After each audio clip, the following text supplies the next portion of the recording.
Hey guys, welcome back to another hero guide. Today we're going to be going over Li-Ming, and just like last time, we're going to go over the talents. We'll also talk about maps that she's good on, maps that she's not so great on, and matchups and stuff. But then we'll go into the talents, and then we'll watch a replay of a Storm League game that I played recently here on the EU server. So without further ado, first thing we'll talk about is the maps. So Li-Ming, first of all, she's a very unique hero in that she's a mage, but she's more so a battle mage, especially with the Calamity build that we'll be going over today. And so, because of that, she has some niche scenarios where she's much more powerful on certain maps. So, maps that I really like her on are BOE and Volskaya and Towers, because on these maps you can brawl a lot more and you can also go for more unique angles, playing like towers in the little bushes in the bottom side area, playing Volskaya. There's so many different angles you can play around here on all the objectives.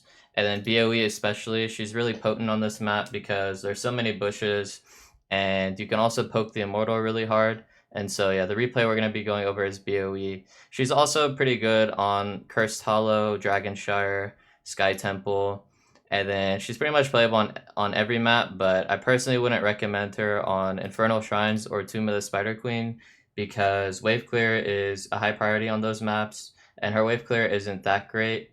It's definitely playable like on some of the other maps, but especially Tomb and Inferno where the map objectives require you to have more clear, and also Braxis as well, unless you have really good Zerg clear. You probably don't want to pick around those three maps, but you could still make it work depending on the drafts. And then as far as matchups, her biggest counters I would say are spell armor heroes. So heroes like Anubarak, Genji, Brightwing, Diablo, even something like Nazeebo with Superstition, and also heroes with summons who can block your spells. So Anubarak again, Asmodan is an example of that, Zul. So anyone who can block your spells or who can get a lot of spell armor and just armor in general and burst prevention. So like Uther is another good counter, or like double support drafts. But overall, she can still be played into basically anything because she's definitely a higher skill cap hero. So a lot will vary on how good you are at her. But yeah, let's jump into the talent build that I like to go, and I'll talk about some situational talents as well. So, starting from level 1, all three of these talents are viable, but my favorite is definitely Aetherwalker because this talent allows you to blink a lot more aggressively and also blink before you combo, while also giving you some good mana sustain and making teleport free. So every single time you teleport, it doesn't cost any mana, which is very nice. It also gives you a little bit extra damage on your Q, which is nice. But the other two talents are definitely viable. I take force armor quite a bit against certain matchups, like for instance Kel'Thas or Chromie, who have high burst abilities like Pyroblast or Chromie W, Dragon's Breath, or even against certain heroes like for instance Genji or Tracer, where they're trying to all-in burst you, and you can avoid a lot of that damage by just hitting your Q on something. But with this talent, you're gonna run out of mana a lot more often. And then honorable mention of Power Hungry. This talent does give you the most damage overall because you're getting 10% spell power on all your abilities, but I think it's a little too conditional on having to pick up a globe every time. And when you compare it to Aetherwalker, I think Aetherwalker just beats it out whenever you're looking for raw damage. So yeah, definitely would say one of these two, but most of the time I would go Aetherwalker. And oh, I gotta make myself a level 20. And now jumping to level 4. So again, all three of these talents are viable. My favorite at this tier is Charge Blast. I take this most of the time unless I'm playing on a map like BOE or Cursed Hollow, where you interact with the map objective pretty well with Triumvirate, where you can spam your orbs a lot more and it'll like splash onto enemy heroes while also hitting the objective on like something like BOE. And also it increases your overall damage a lot because you can just spam your combo a lot more instead of having to wait for CC or wait for them to like run into it.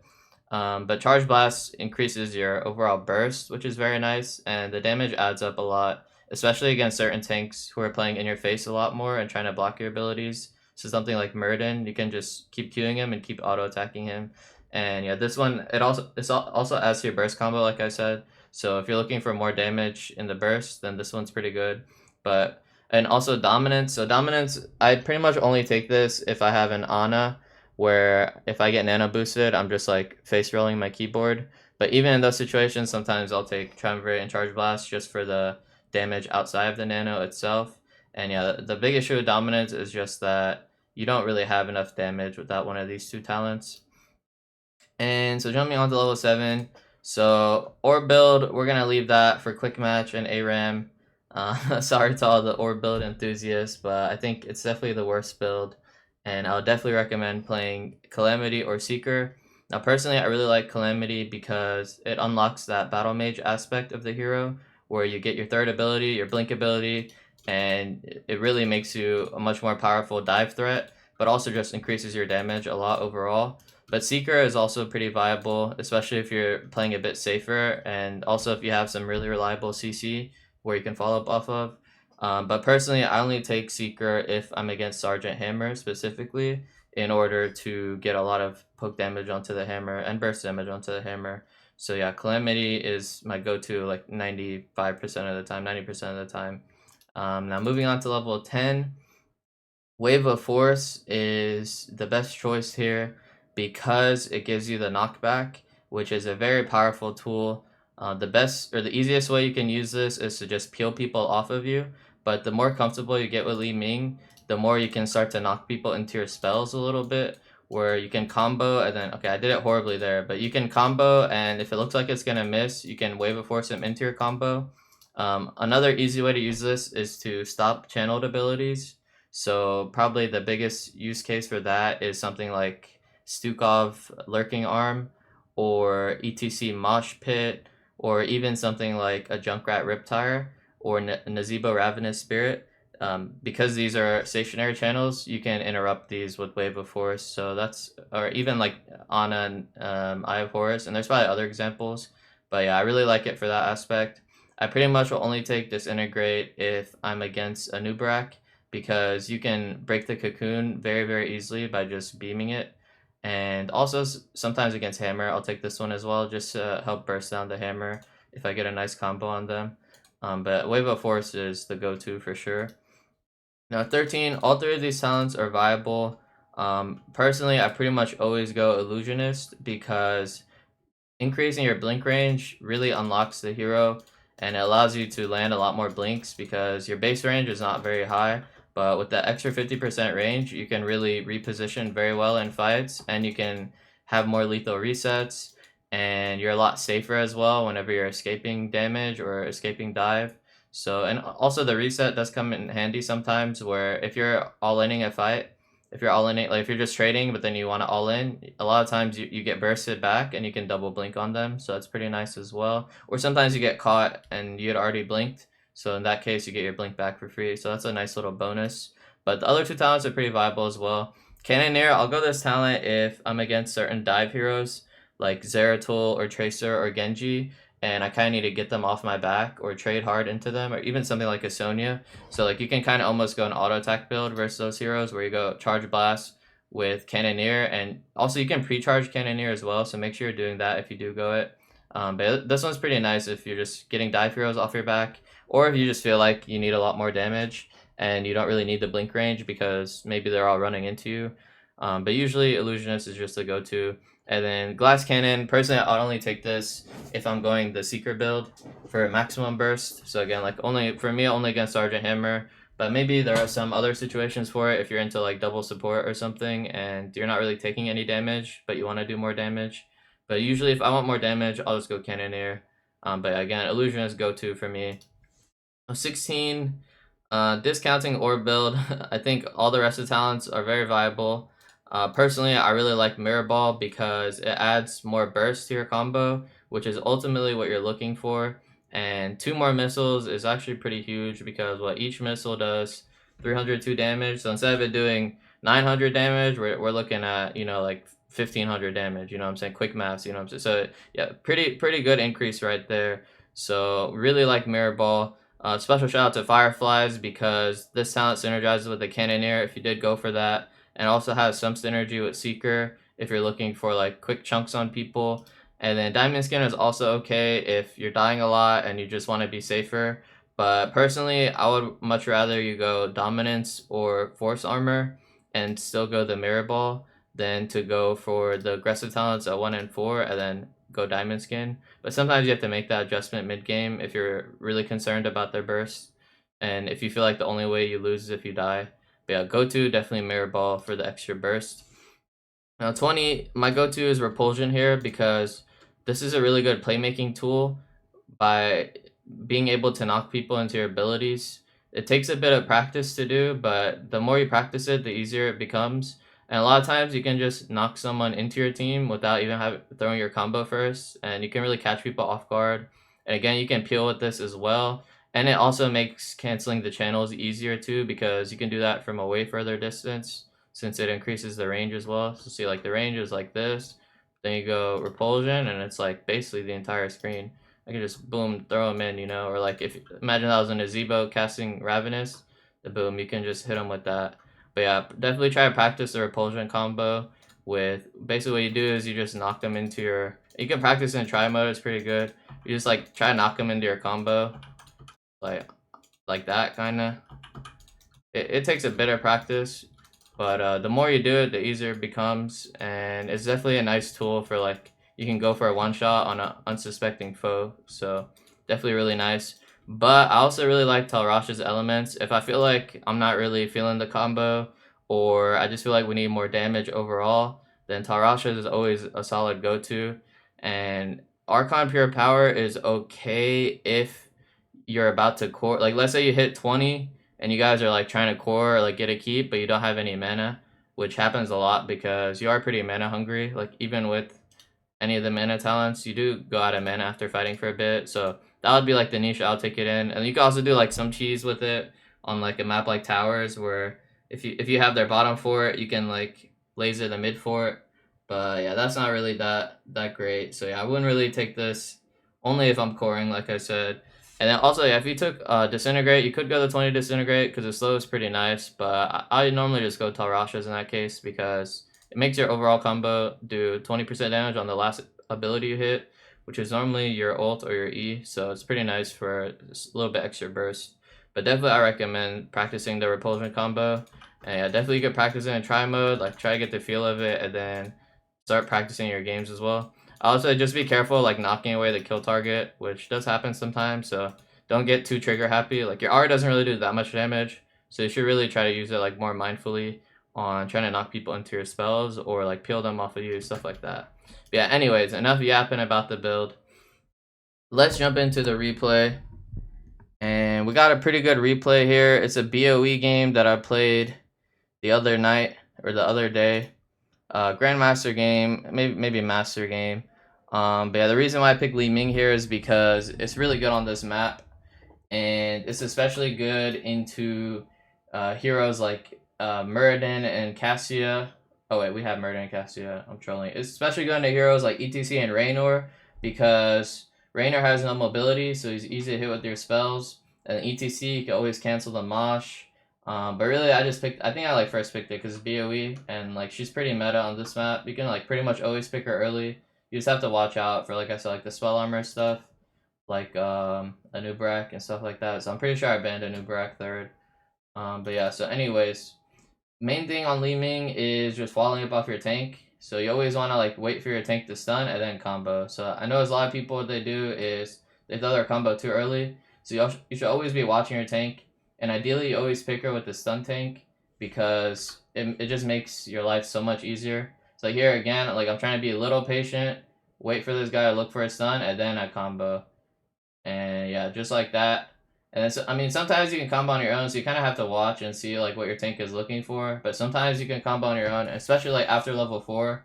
Once you get Triumvirate, if you're going Triumvirate, then you can combo a little bit more liberally and more aggressively. But yeah, see, I'm just watching my Muradin, seeing if he's looking. Check the bush, and you see, I'm always blinking it to make sure my Q does more damage. So like, right there, I went for the wave clear combo. So sometimes you can see like, is he looking? Is he not looking? Like I'm just focused on the wave right now, and like even though he hit that stun, like I wanted to start the camp because we saw Raynor top. So the reason why we did this, we want to start this camp here is because they're gonna do top camp with Raynor. So we want to make sure we trade camps here. And that's why I didn't follow up that CC. So sometimes you follow up, sometimes you don't.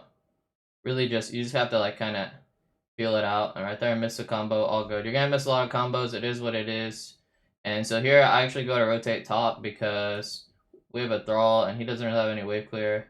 And Rainer's kind of owning him. So as Li-Ming, you're normally the roamer. So whenever your solo laner needs help, it's normally your job to go help since you don't have as much wave clear in the 4-man as your other hero usually. And you're a bit more independent because you have your blink to escape a bad situation. So like right here, yeah, I'm just like max range comboing the wave to try to get them off our buildings. Trying to blink every time for the free blink and also for the cooldown and mainly for the extra Q damage. So yeah, like pretty much every time between your combo, you want to be blinking whenever you have Aether Walker. And so yeah, here I'm like looking, okay, Thrall hits a root, I'll combo. If not, we're chilling. And so yeah, I'm basically just chilling. We cleared it out. And so here, yeah, around 2:30, you normally want to do your camp on this map, your bruiser camp. So right there, just max range combo, no problem. And then there, I got hit by the dogs. So I have to wait to blink. So you always see like on your UI whenever your blink is ready to give you the bonus damage because you have to be out of combat. So you always want to be trying to keep eye on that because otherwise you don't get the benefit of the extra damage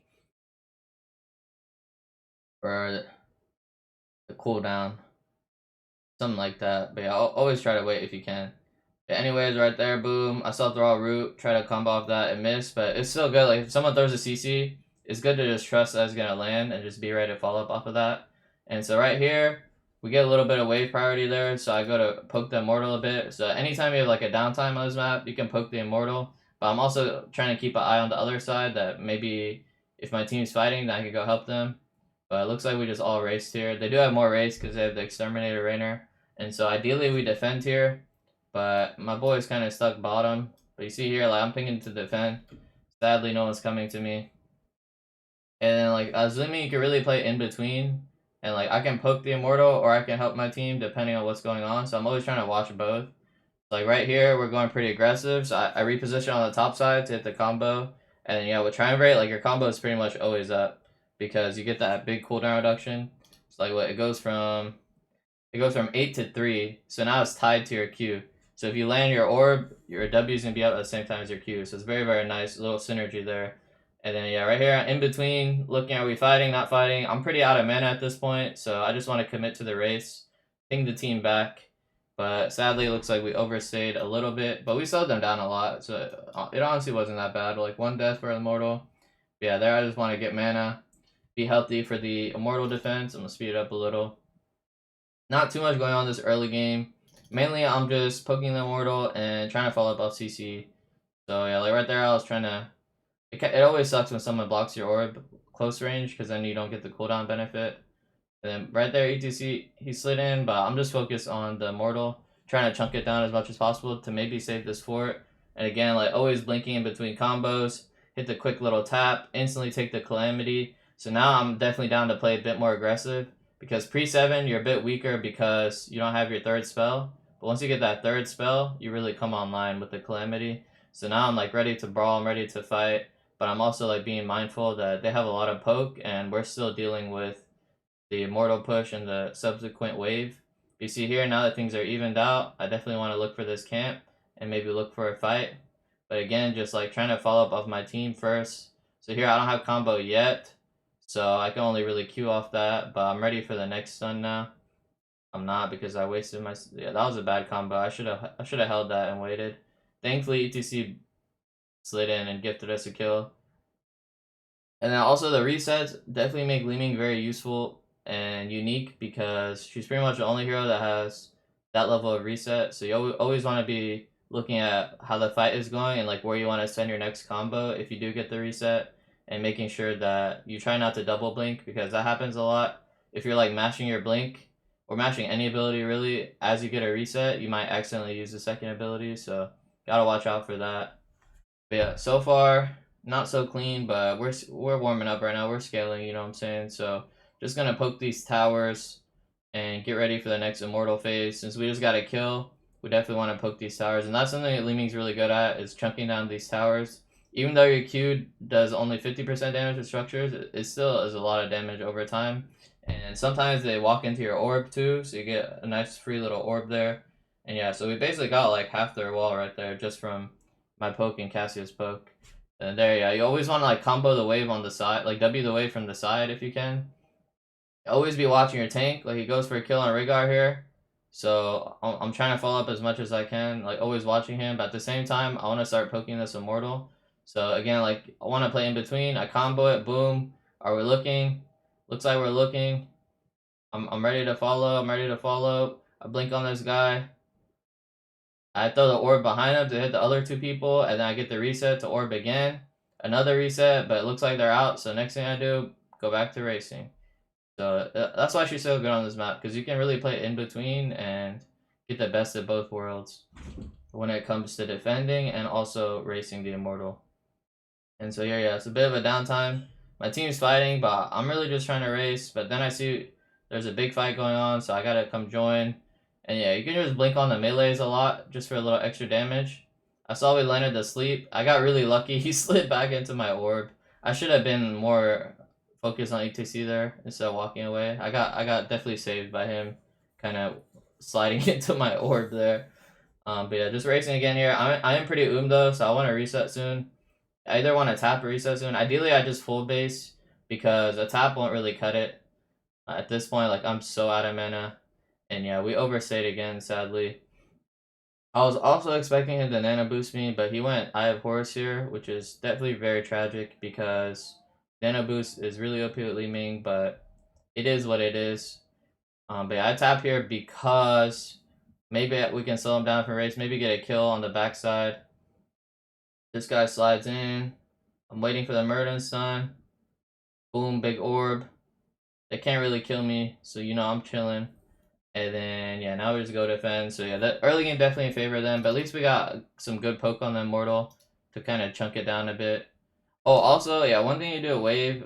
I don't know if I actually did it this time, but if they're using a mobility spell, a lot of times you can interrupt this. Like the big ones are like ETC Power Slide or Murden Jump or Hanzo Jump or Diablo Q or Blaze E, where you can maybe interrupt them, especially if you get into a pickle. So like right here, I blinked in for the orb, so I'm in a bit of a pickle. So I kind of orb him off me. I think he missed anyways. That one's kind of hard to see, but yeah, sometimes you gotta be careful. Whenever you blink aggressively, you gotta be ready to wave a force him off of you. That's like one really good use for it is that you can use it to peel for yourself if you end up blinking a little too aggressively, or you get like flanked or something and you're not really expecting it. But yeah, here again, just poking the immortal, trying to hit the heroes if I can with it as well because I'll get the nice little reset on orb. But yeah, it looks like we're going in. I'm just trying to finish this thing. Try to dodge that Dragon Strike, just orbing max range. I don't really want to fight because I'm as a broom, but if the team goes, I gotta follow. But ideally, I just recall here and get full mana. Yeah, okay, that's what I end up doing, so that's good. So yeah, just getting back on the map. So overall, pretty good defense from us. They got 2 Immortals, they got 2 forts, but we've hung on pretty nicely in the experience department, which is all that ultimately matters. And all it takes is one fight from us. So really, my main job here is to just watch for Murden Suns and Ana Sleeps, and do my best to follow up off of those. And maybe I can make my own plays as well, but again, it's always easier to start with following up and then make your own plays rather than do it the reverse way where you waste your combo 2 seconds before your Murden hits a fat stun on their backline, right? Like that's always the worst. So you always be watching like if Murden's looking or Ana. And ideally you have like a CC damage and support like this where they both have CC. So you could also have, you know, something like Johanna Bless Shield or like Mouth Root, Deckard combo, Sukov combo, Uther stun. And any CC is very nice for you because it just makes your life, like I said, it makes your life a lot easier. But here, okay, they're 13. We don't really want to fight. We just want to clear out top. Okay, now we hit 13. So here, take Illusionist. Be ready to follow up. It's a race spawn. And they definitely race harder than us. So ideally, we should maybe be looking to defend. But we're not quite in position yet. So until then, we just race. And yeah, it looks like because the waves were too big and we didn't really get any positioning on the map, we just had to concede the first half. But here is where we really want to fight because we don't want to give a third immortal. So we want to defend aggressively. And thankfully, it's a good defensive spawn. So now it's just a matter of landing our abilities on them. And oh, but that was really risky for me. I blinked in. The illusionist helped me out there. That was pretty. I was trying to go for some poke, but I was a little too aggressive. And here you see ETC's flanking, so I hit him with a nice combo there. So always trying to watch out. Whenever your enemies telegraph your positioning, it makes it a lot easier for you to land your spells. But a really good tank, he would know that he was telegraphing his positioning and dodge it. But I should still go for that in case he isn't good. So it's kind of like a depends on the player. But yeah, like he obviously flanked, blocking in a straight line. So that just makes that combo so easy. And then I blink afterward to set up my next combo and also get that extra Q damage. Right there, we're zoned from the Dragon Strike. We got to back up. Mur didn't get the memo. See if I could trade some kills on the back end. Hit a big orb there. Boom, wave of force. So right there, coming in clutch. Boom, wave of force coming in clutch again. So two examples of wave of force coming in clutch where I was able to cancel two channeled abilities there. So again, always looking for that value on canceling those channels. So I'll break it down again. Like he's about to judgment me, but boom, wave of force, cancel the judgment. And then this Hanzo, he's trying to jump away. Boom, wave of force, knock him into my orb too. So high value, free ancestral there, free tier kill there. I maybe could have blinked even more aggressively on this guy with the illusionist reset. So a bit of a misplay for me there because I could have probably chased. I don't think I noticed that Raynor was bottom, so bad awareness for me. I was kind of scared of Raynor. And so here, the reason why I backed up here is because I did end up noticing Raynor bot, so I'm gonna back it up again. I did notice Raynor bot, and I was a little afraid that he would go start racing since it is. Oh, I froze. Okay, I'm back. The mortal is only 9800 HP, so that's why I don't commit all into the race here. Is because I saw Raynor bottom, and I was figuring that he'd probably try to solo race. So I'm just waiting here till we see Raynor, and I'm like trying to scout him out. But now we do end up seeing him, so I go back in for some more poke. Nice poke combo there. ETC walked into Immortal, and then here again, boom, hit him with the fadeaway because he telegraphed his positioning. Hit the reset onto Rhaegar, wave him in for a little extra damage. Sadly, I don't have a nano boost. And then there, beautiful combo from, or beautiful stun from Murden, but I was a little too far to combo, sadly. So, watch out one more time, but yeah, ETC kind of just got owned. He definitely trolled because he should be aware that I'm gonna go for that combo. So yeah, this guy's not that good. No offense if you're listening, but you walked into two combos. Definitely trolling. But you see it using a blink to reposition there on the top side. So yeah, like that's kind of the good example of how you can keep using your blink, especially once you have illusionist to keep repositioning. And then there, that was a good example of like I kind of wasted my reset combo because I should have been aware that Murden's coming back looking for a stun. It was 2 seconds away, so kind of unfortunate, but still a misplay on my part. Yeah, here, so we're 4v4. I'm running out of mana again, but I'm ready to follow up. Actually, no, I'm not. I'm just comboing the Immortal, trying to poke it, trying to peel this Tyrael. And yeah, now we just have to run because we're all out of resources. So we have to give another Immortal, but it is what it is. On to the next play. So here I just clear out bottom, take a quick little back before the Immortal comes through, get my mana all topped off. So it's always good to back in those situations and save your tap for the next fight. So I'm gonna probably pre-tap before the next fight. And they're just getting, like, whenever I'm full mana like that, and my Murden's not in position, which he's dead, so he can't be in position. But yeah, it's good to just go for poke combos there. And at least make him waste some mana. And maybe I can get some nice chunk damage as well, some chip damage. And then yeah, here just trying to poke down this Immortal. And then as soon as Murden spawns, we can maybe try for a play, but ultimately we're just playing defensive here because they're 16 and we're not. But I think a team fight is about to happen, so let's check it out. So again, just blink in between my combos. Boom, boom, boom. Actually, I didn't do anything. I wave a force, the power slide. No, I didn't. I dodged it with blink though. And then get a nice combo on him. Back up for the max range orb damage. Another combo, blink for a reset. Combo again, wave a force to finish. Go back to raise. So that was just them overextending and just cleaning up the kills as you should do. And so here we got kills. Always want to try to go for buildings if you can. So we just get out the camp first to help the push. They got 3 dead, so we should be able to take this fort with ease. And finally, we open up a fort for ourselves, which is pretty nice. And then we can't really do anything more on the top side, so we just rotate down to bottom. We just want to clear out bottom, get our bruiser camp again. If we get more kills, we get more kills. Looks like we're poking on these towers some more, which is nice. But yeah, soon we gotta go to our bruiser camp because immortals will spawn soon. So yeah, just ping that, go do that, and I'll probably want to back again for mana again. So always backing. So that's another reason why she's good on this map, is because the fights kind of happen all at once, and you have a lot of downtime. So that's really where she's best, because then you can keep backing for mana. But on other maps where the action is, you know, never stopping, on something like Braxis or Tomb, you probably have to go power hungry on those maps, because otherwise you're just gonna be out of mana all game. So here I'm going for a cheeky little play, but the plane blocks it all. But yeah, you can always go for those little bushes. If you ever sneak into one, you can just combo from that bush. So that was bad. I walked into a power slide. But yeah, ideally we just peel this ETC and kill him, but my team's engaging, so I have to ignore him. I'm still like worried that he's gonna mosh my Ana, so I'm trying to watch that. But at the same time, I'm trying to follow up. And my team just owns them without me, so we take that. We take that. I did literally nothing here. And ETC is trolling. No one saw that combo. Okay, we got him in the end. That's all that matters. I really thought he'd run up because that was his only way out. But he wasn't feeling it, I guess. Yeah, anyway, so we got 2 kills. Oh, nice little sleep on the Rhaegar.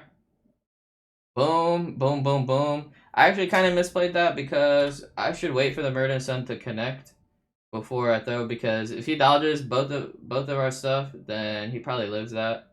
So this is actually kind of poorly played from me. Even though I killed him, I should have waited for Murder Sun. Thankfully it worked out, but that guy definitely could have lived if he dodged. So yeah, gotta watch out for, you want to let the sun either miss or land first. That way you have some spells ready in case it does miss, or if it does miss, you have some spells ready. But anyways, it worked out. We just race here. We get a full immortal here. And this is kind of a boring replay, I think.